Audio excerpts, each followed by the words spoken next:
গোৱালপাৰা জিলাৰ লক্ষীপুৰত ভূমাফিয়াৰ সন্ত্ৰাস লক্ষীপুৰ ফলিমাৰী পকী দলঙৰ খুঁটাৰ তলৰ মাটি কাটি দলংখনলৈ কঢ়িয়াই এৰিছে ভাবুকি যোৱা নিশাৰ পৰাই কেইবাখনো জেচিবিৰ সহায়ত ভূমাফিয়াই মাটি কাটি আছিল আজি স্থানীয় ৰাইজৰ অভিযোগৰ ভিত্তিত ঘটনাস্থলীত আৰক্ষী উপস্থিত হয়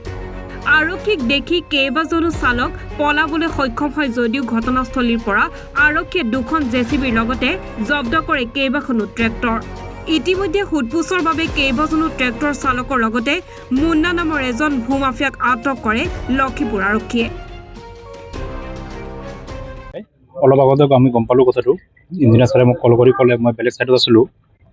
তো গতিকে আহি চালোঁ যিটো কাম কৰিছে সেইটো কোনো পধ্যেই গ্ৰহণযোগ্য নহয় কাৰণ কেপটো যে আছে কেপৰ তলত এতিয়া মাটিটো পানীৰ খত অহাৰ লগে লগে ঢৌ অহাৰ লগে লগে গোটেইখিনি ওলাই গ'লে ছেটেলমেণ্ট হোৱাৰ এটা চান্স থাকে এতিয়া ইমিডিয়েট যদি আমি এইটো ব্যৱস্থা নলওঁ তেনেহ'লে বহুত প্ৰব্লেম হ'ব ওপৰত কিবা এটা প্ৰব্লেম হ'ব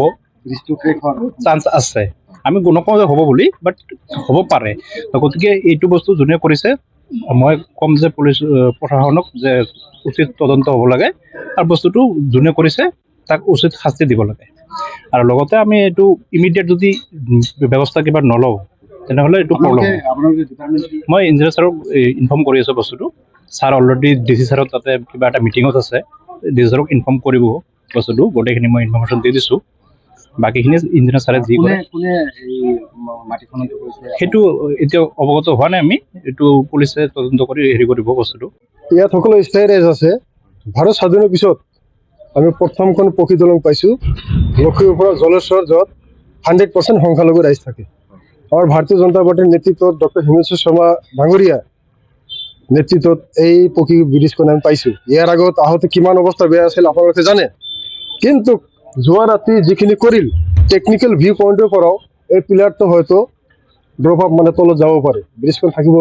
হয়তো অসুবিধা হ'ব এতিয়া এটাই ব্যৱস্থা আছে যেনেকৈ আমাৰ টেকনিকেল ছাৰে ক'ল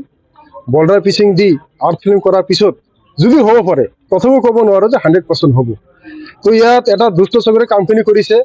আমাৰ অসমৰ দূৰদৰ্শী মুখ্যমন্ত্ৰী ডক্টৰ হিমন্ত বিশ্ব শৰ্মা ডাঙৰীয়াক আমি ভাৰতীয় জনতা পাৰ্টিৰ পৰা ৰাইজৰ পৰা অনুৰোধ কৰি আছোঁ যে ইয়াৰ এটা সঠিক তদন্ত হ'ব লাগে আৰু যিহেতু আমাৰ কৰ্তৃপক্ষ আছে তেখেতে তদন্ত 100% কৰিব আমাৰ ডিচি মহোদয়ক অনুৰোধ কৰিলোঁ এটা তদন্ত কৰি অতি সোনকালে এই কামখিনি সমাধান যে কৰে আৰু এই জেচিবি অখাটো জেচিবি আৰু ট্ৰেক্টৰৰ যিটো দৌৰাত্ম সেইসকলো বিষয়ে আপোনালোকে এইটো বিভাগীয় কৰ্তৃপক্ষই কৰিব যি কৰিব লাগে ইয়াত